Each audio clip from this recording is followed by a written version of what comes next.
Michael, the first question I have for you, besides how are you, is does anyone call you Mike or are you Michael to everybody? Mike, I'm good, by the way. Thank you for asking. And Mike, I don't know if anyone calls me Mike. My friend David Ashby actually does. He co-created Danger Five, if you ever seen that, and Mhm. Italian Spider-Man. I think he's the only guy that calls me Mike. So yeah, Mike So Trivia. you graduate to the next level and then you can call you Mike. Well, anyway, Yes, it feels weird. I only ever use it for Starbucks orders because it's just shorter. That's but do you do that's not the interesting. MIC version of it to like really stand out? Mike. Yeah, Oh, yeah, yeah. Yep, innovation. yep. Well, either way, we were connected by the wonderful folks from Adult Swim who you've worked with plenty. When did you start to realize that, hey, this is not a one-off, this might be a long-term relationship? I think, well, so I did the Bushwater Ventures episode in 2018.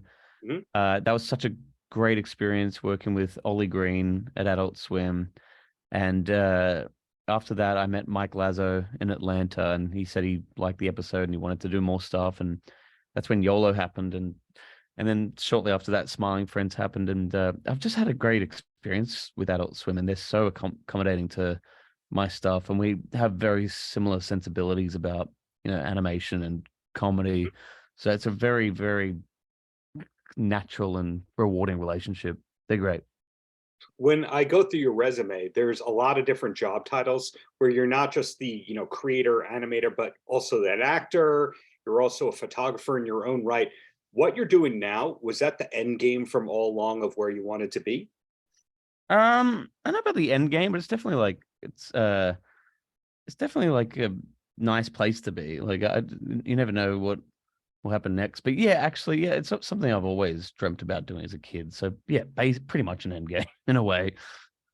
Well, sometimes you have from the animation world the people who create the shows, but then have this strange hobby on the side. Yeah. Like we know that Seth MacFarlane just wants to be a lounge singer. That's all Yes. he is craving to do in life, not create some of the funniest animated stuff ever. Yeah. He just wants to sing. Is there a Michael Cusack thing on the side that you really want to be doing instead? Yeah, that's a good question because when you do this kind of stuff, there's always like the hobby stuff that you'd like to be doing too. I really like the idea of filmmaking. I actually Mhm. like started off wanting to do live action film, and I tried to make one. I did make one, but it was so stressful and there was a lot to deal with that.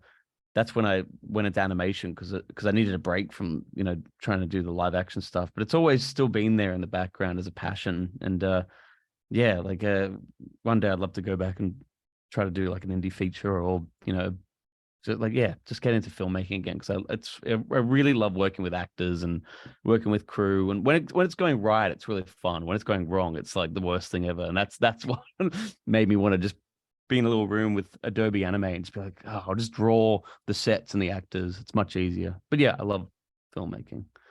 Animation people impress me in how patient they're able to be because animation might be the only thing that works slower than books. Book publishing, Yeah.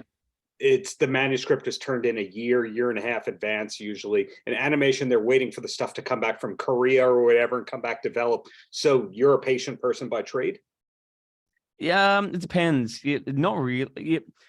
The way to do it or at least when I'm making an animation on my own, like a cartoon, like you get the idea, you get the script, and you get really, into doing it, and then the reality of it taking like a month or two sets in where you just got to sit down and draw it. I think that's the best stage where you kind of have to forget the reason you're making it and just get into like factory mode. Just get into like, all right, let's put on a podcast, put on some music, put on YouTube videos or a movie, and just get it done and kind of become a worker ant because I think it's better that way if because like then if you're like, oh, I just want to get this out, you either rush it Mhm. or it's better to have that kind of passion in the writing and the planning of it, and then when the nuts and bolts time starts, and this goes for TV too, it's better just to kind of think in a more technical way. But that's also not completely true because there's also creative decisions that happen along the way. Hmm. It's a mix, but yeah. Another thing, if you don't mind me bringing up the great nation of Australia, Oh, thank I'm you. curious because a lot of the Adult Swim properties air globally, and you can't say that about necessarily shows on NBC or Comedy Central. Those are more local, that it might just air in the US or just Canada or that kind of a thing. But Mhm. Adult Swim things usually go globally, or at least to most of the world. Is this the stuff that you make received the same way in Australia as it is here? Um, yeah, I think it's depends what it is. Like Damo and Darren, the Siggy Bop Brain cartoons I did with those characters, that resonated more in Australia, I think, because they're kind of a specific type of person that's pretty much like, everyone's got a bit of Damo and Darren in them in Australia. So I think it's a bit more relatable there. I think, Americans still enjoy it, but I think it's just resonates more in Australia. At the time, I noticed Yolo, the cartoon I did for YouTube, resonated more in America. Even the show actually. So yeah, it kind of it changes depending on what you're doing. But I think Australians like seeing the super Aussie characters that maybe they haven't seen so much on TV and in media that much before. The best way I can explain or correlate that, being a music centric person, is that you take a band, say, why am I going to think of The Living End? That was the first Australian band that came to mind to me. And Yeah. here in the States, they're kind of a one-hit wonder. And then you find out that they've always been in theaters and arenas in Australia. So you never know if the indie thing in this country is the arena thing in that country. Mm. So it sounds like your stuff means different things in different territories. Yeah, I think so. Yeah, it just changes. So you never really know who. That's the classic thing with this stuff. You never know who's going to kind of like this stuff. You ideally making it for yourself and got your Mhm. friends in mind, and then it finds an audience, and it's either niche or like something blows up when you didn't expect it. It's never predictable. At least for me, I have no idea when something's going to be liked by the public. Well, down to two last questions here, and then I'll let you roam free. And the first one is, the first time I heard YOLO was probably 15 years ago. A lot of people is with the Drake lyrics. When's the first time that you ever heard the phrase YOLO? Do you remember? I think it was like in the year I made that animation, so 2012, and yeah, it just blew up as like a phrase, like YOLO, like young Yeah. teenage girls saying it like when they went clubbing and to get shit faced, get drunk. Yeah. So yeah, and yeah, I don't know. For like a brief period, it was like the hottest phrase at the time, and it's funny.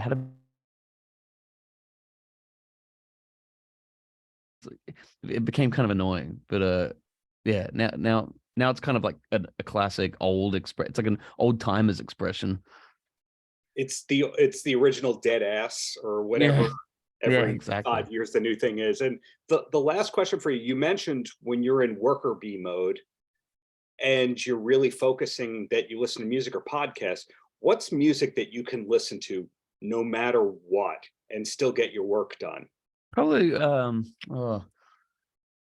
like just like going on YouTube and just typing in like chill beats 10 hours like or like kind of lo-fi whatever. I just put in like, I don't do this every time, but like sometimes if I want to listen to something new, just put in some phrases of music that I want to listen to, and then just like kind of whatever's on YouTube that's new and streaming for like, there's like videos of like 10 hours on nonstop like music, or like the Beatles. Or I used to listen to a lot of XFM, like Ricky Gervais podcast, like Steve Merchant and Carl Pilkington stuff.